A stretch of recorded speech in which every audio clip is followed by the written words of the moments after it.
Hello student, मैं अमित कुमार जैन आपका स्वागत करता हूं अपने यूट्यूब चैनल ग्रेड क्लासेस पर। और आज हम पढ़ने वाले हैं वैल्यू ऑफ डिटर्मिनेंट, यानी कि हम किसी डिटर्मिनेंट की वैल्यू कैसे निकालते हैं। जैसा कि बोर्ड पे लिखा हुआ है, to determine the value of determinant, determinant is expanded, यानी किसी डिटर्मिनेंट की वैल्यू निकालने के लिए हमको डिटर्मिनेंट को एक्सपेंड करना पड़ता है। एक्सपेंड का मतलब ये है, जैसे हम कहते हैं whole square of A plus B, इसको एक्सपेंड कीजिए तो आप बोलेंगे A square plus B square plus 2ab। ये इसका मतलब है कि A plus B whole square of A plus B का को एक्सपेंड करने पे क्या आया आपका A square plus B square plus 2ab। Similarly जब हमें डिटरमिनेंट की वैल्यू पता करनी होती है तो हमें डिटरमिनेंट को भी एक्सपेंड करना होता है। तो ए पर ये पहले नंबर पे आता है आपका value of determinant of order 1, यानी कि डिटरमिनेंट अगर ऑर्डर 1 का है तो उसकी वैल्यू हम कैसे निकालेंगे। तो जैसा कि बोर्ड पे लिखा हुआ है, जो ये डिटरमिनेंट होता है ऑर्डर 1 का डिटरमिनेंट जो होता है उसमें केवल और केवल एक ही एलिमेंट होगा, तो वो जो एलिमेंट की वैल्यू होगी वही डिटरमिनेंट की वैल्यू होगी। तो लिखा हुआ है value of this determinant is equal to solo element appeared in the determinant, यही डिटरमिनेंट की वैल्यू वही होगी, डिटरमिनेंट के उसके उस एलिमेंट की इक्वल होगी जो डिटरमिनेंट के अंदर अपीयर हो रहा है। फॉर एग्जाम्पल मैंने डिटरमिनेंट ए लिया है, इसका एलिमेंट केवल एक ही है, यानी ये 1 बाई ऑर्डर का डिटरमिनेंट है तो उसमें एक ही एलिमेंट 2 होगा, तो ये एलिमेंट केवल ये एलिमेंट ही सेम टू सेम लिख दिया जाएगा, यही इस डिटरमिनेंट की वैल्यू होगी। अगर ये -2 है होता तो वैल्यू -2 ही आती, अगर ये 2 होता तो 2 ही आती, अगर ये 0 होता तो 0 ही आती। इसको मॉड के साथ कंफ्यूज मत होना कि इसको -2 कर दिया तो मॉड -2 का मॉड आप प्लस का 2 बोल देंगे, नहीं, ये डिटरमिनेंट है, डिटरमिनेंट का एक एलिमेंट 2 है, जो एलिमेंट इसके अंदर होगा वही डिटरमिनेंट की वैल्यू होगी। सेकंड पे आते हैं 2/2 की डिटरमिनेंट की वैल्यू कैसे पता की जाती है। तो 2/2 डिटरमिनेंट की वैल्यू निकालने के लिए हम मेन डायगोनल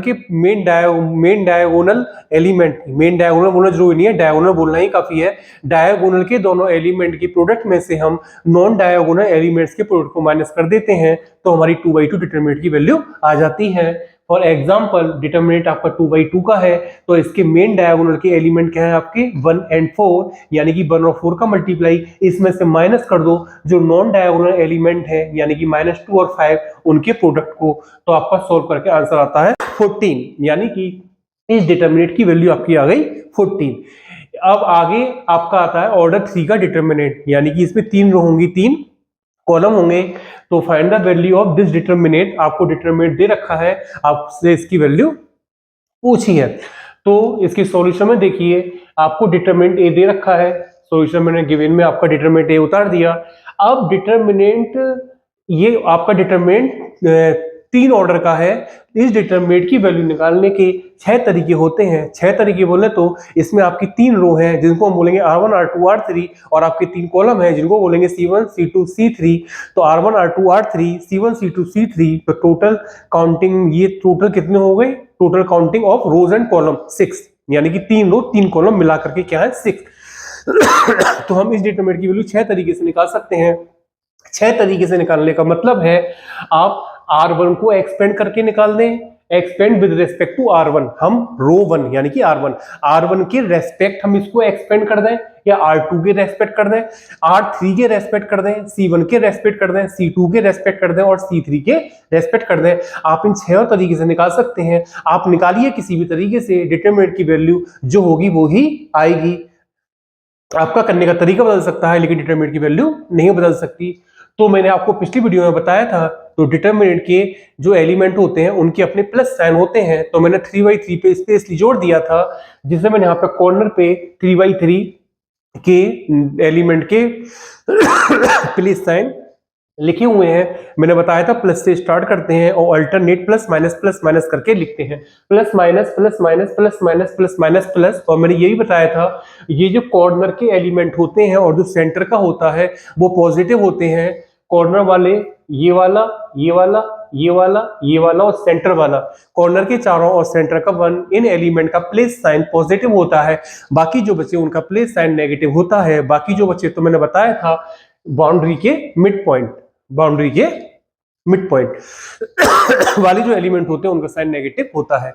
अब इन प्लेस साइन का जो यूज है हम डिटरमिनेंट की वैल्यू निकालने में कैसे करते हैं ये हमें समझना है। तो आप देखिए मैंने R1 R2 का यूज करके और C1 C2 का यूज करके डिटरमिनेंट की वैल्यू निकाली है, और जो आई है आपकी -42। मैंने R3 और C3 को यूज नहीं किया। R3 और C3 के रेस्पेक्ट में आप डिटरमिनेंट की वैल्यू खुद ही निकालेंगे, तो आपका आंसर भी -42 ही आएगा। तो हम R1 के रेस्पेक्ट इस डिटरमिनेंट को एक्सपेंड करते हैं, तो समझिए डिटरमिनेंट ए इक्वल, अब R1 के रेस्पेक्ट एक्सपेंड करना है तो सारा फोकस R1 पे कीजिए। तो आपकी R1 की एलिमेंट है, लाइन वाइज पढ़िए, 3 -2 -4। जब आपकी एलिमेंट 3 -2 -4 है, लेकिन इनका प्लेस साइन देखिए, ये 3 और -4 आपके कॉर्नर पे आ रहे हैं, तो इनका प्लेस साइन पॉजिटिव है, और जो आपका -2 है ये बाउंड्री के मिड पॉइंट पे आ रहा है, तो इसका साइन नेगेटिव है। यानी कि जिस एलिमेंट का प्लेस साइन पॉजिटिव है, उस एलिमेंट को डिटरमिनेंट से देखकर सेम टू सेम लिखना है, लेकिन जिस एलिमेंट का प्लेस साइन नेगेटिव है उस एलिमेंट का साइन चेंज करके लिखना है। सही बात है। यानी जिस एलिमेंट का प्लेस साइन पॉजिटिव है उसे सेम टू सेम लिखना है, और जिस एलिमेंट का प्लेस साइन नेगेटिव है उसका साइन चेंज करके लिखना है।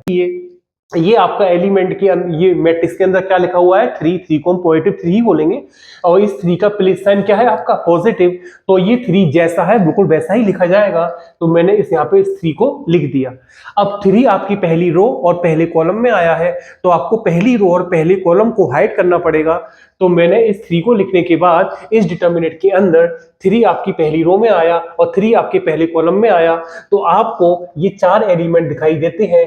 तो जैसे 4 एलिमेंट दिख रहे हैं, आप बिल्कुल वैसे के वैसे इसका डिटरमिनेंट बना करके लिख देंगे।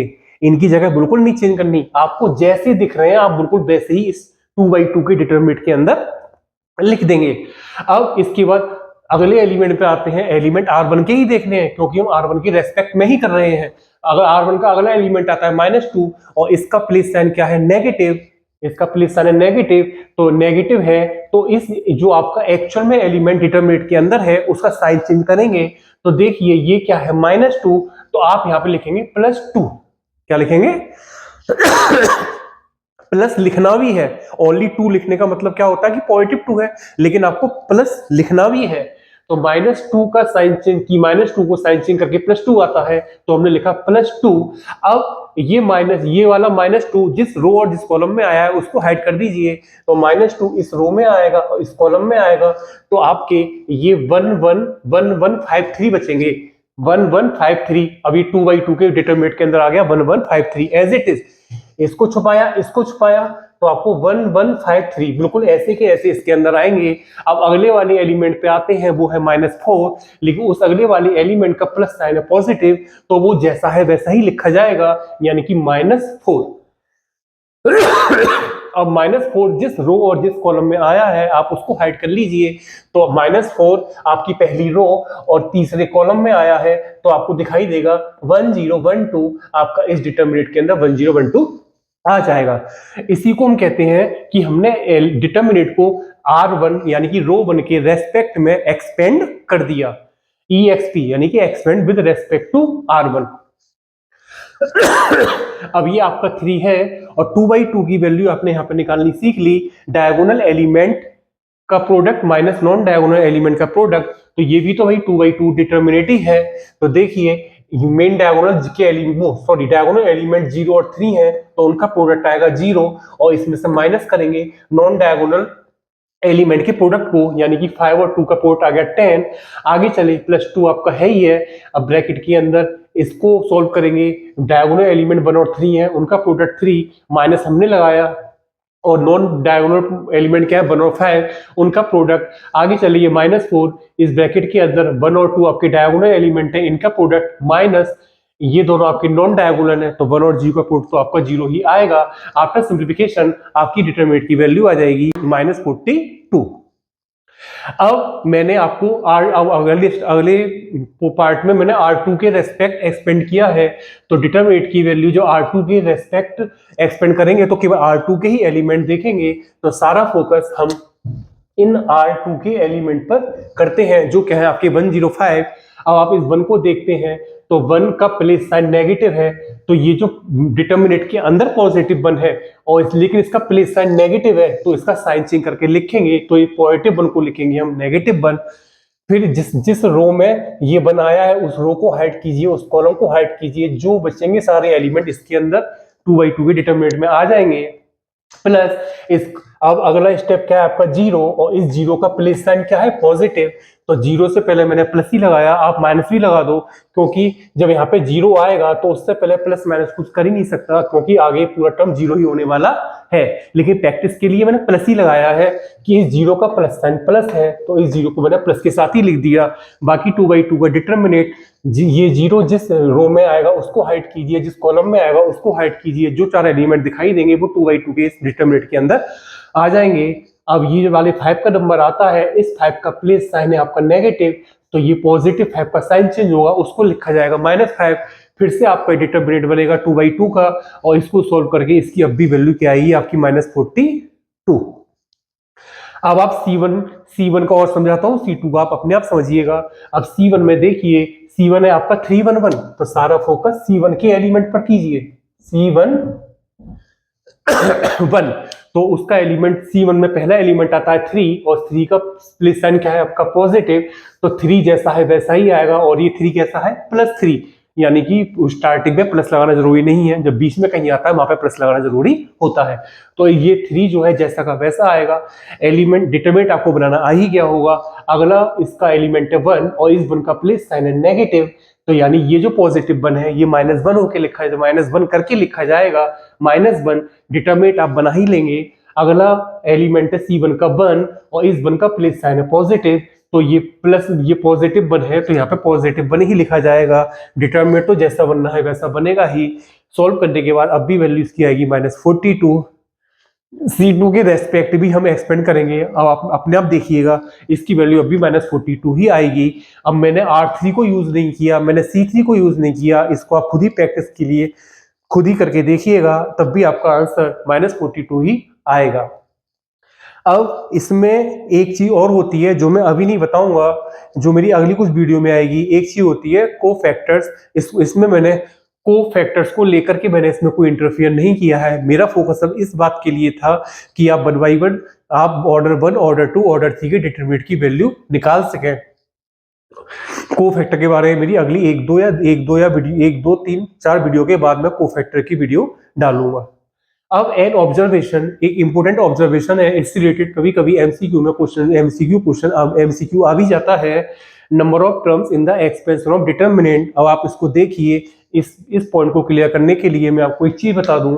अब देखिए, जब हमने 2/2 की वैल्यू निकाली थी, तो आप मुझे ये बताइए 1 और 4 का डायगोनल एलिमेंट का multiply 1 into 4 minus non diagonal का मल्टीप्लाई दिस, तो आपको पूरी नॉलेज होगी जो टर्म्स होते हैं हमेशा प्लस या माइनस के साइन से सेपरेट होते हैं। तो ये 1 into 4 ये आपका एक टर्म होगा, और ये -2 into 5 आपका एक टर्म होगा। तो ये 4 + 10 जो आया, तो जब मैंने इसको एक्सपेंड किया था, मैंने पहले ही कहा था कि डिटरमिनेंट की वैल्यू पता करने के लिए डिटरमिनेंट को एक्सपेंड करते हैं, तो यही होता है इसको एक्सपेंड करना। तो जब मैंने एक्सपेंड किया तो इसमें नंबर ऑफ टर्म्स कितने आए आपके? केवल 2 ही आएंगे, क्योंकि 1 4 जा 4, 1 और 4 अलग अलग टर्म नहीं है, इनका प्रोडक्ट जो आएगा वो एक टर्म होगा, और -2 और 5 का जो प्रोडक्ट आएगा वो एक टर्म होगा। तो इसके एक्सपेंशन में 2 टर्म आए हैं। तो देखिए यहाँ पे इस वाली पॉइंट को देखिए, number of terms in the expansion of determinant of the 2, कितने इसके टर्म में ऑर्डर 2 के डिटरमिनेंट में 2। अब 3 वाले को देखिए, जब आप इस लाइन को गौर कीजिएगा, दिस इनटू दिस, इस लाइन को मत देखना, इस लाइन को देखना। अब ये 3 के साथ ब्रैकेट में कितने टर्म है आपके? भले ही एक टर्म 0 है, लेकिन 0 - 10 है तो 2 ही टर्म। जब 3 का इन दोनों में अलग अलग मल्टीप्लाई करेंगे तब भी कितने टर्म मिलेंगे आपके? 2। सिमिलरली यहाँ पे भी 2 मिलेंगे, सिमिलरली यहाँ पे भी 2 मिलेंगे, तो आपको टोटल नंबर ऑफ टर्म्स कितने मिलेंगे? 6। तो 3 ऑर्डर 3 के डिटरमिनेंट के एक्सपेंशन में जो नंबर टर्म्स होते हैं वो आपके होते हैं 6। वो बात अलग है, सॉल्व करने के बाद एक सिंगल नंबर मिलता है, लेकिन उसके एक्सपेंशन में टर्म तो 6 ही आए थे, उन्हीं को तो हमने प्लस करके अपना एक as a single number as a answer आया था, लेकिन नंबर ऑफ एक्सपेंशन में नंबर ऑफ टर्म 6 ही होंगे। अब 1 ऑर्डर के डिटरमिनेंट के एक्सपेंशन में कितने टर्म होंगे? अब यहाँ पे हमें एक्सपेंड करने वाली फीलिंग नहीं आती, लेकिन नहीं, जब डिटरमिनेंट की वैल्यू 2 आ गई तो हम यही कहेंगे हमने इसको एक्सपेंड कर दिया। तो इसमें आपका टर्म कितना आया, सिर्फ एक, यानी वन ऑर्डर के डिटरमिनेंट के एक्सपेंशन में नंबर ऑफ टर्म्स कितने होते हैं, वन। तो गौर करिएगा, अगर ये इस वन को क्या मैं वन फैक्टोरियल बोल सकता हूं, इस टू को मैं टू फैक्टोरियल बोल सकता हूं, और इस सिक्स को मैं थ्री फैक्टोरियल बोल सकता हूं, क्योंकि थ्री फैक्टोरियल की वैल्यू ही सिक्स होती है। यानी कि जब ऑर्डर वन का डिटर्मिनेट है तो नंबर ऑफ टर्म्स है आपके वन फैक्टोरियल, जब ऑर्डर टू का डिटर्मिनेट है तब नंबर ऑफ टर्म्स है आपके टू फैक्टोरियल, और जब थ्री ऑर्डर का डिटर्मिनेट है तो आपके नंबर ऑफ टर्म्स है थ्री फैक्टोरियल। यानी कि जितना ऑर्डर है उतना ही फैक्टोरियल। तो इन जनरल हम कह सकते हैं अगर किसी डिटरमिनेंट का ऑर्डर n है तो उसके एक्सपेंशन में नंबर ऑफ टर्म्स कितने होंगे, आपके n फैक्टोरियल।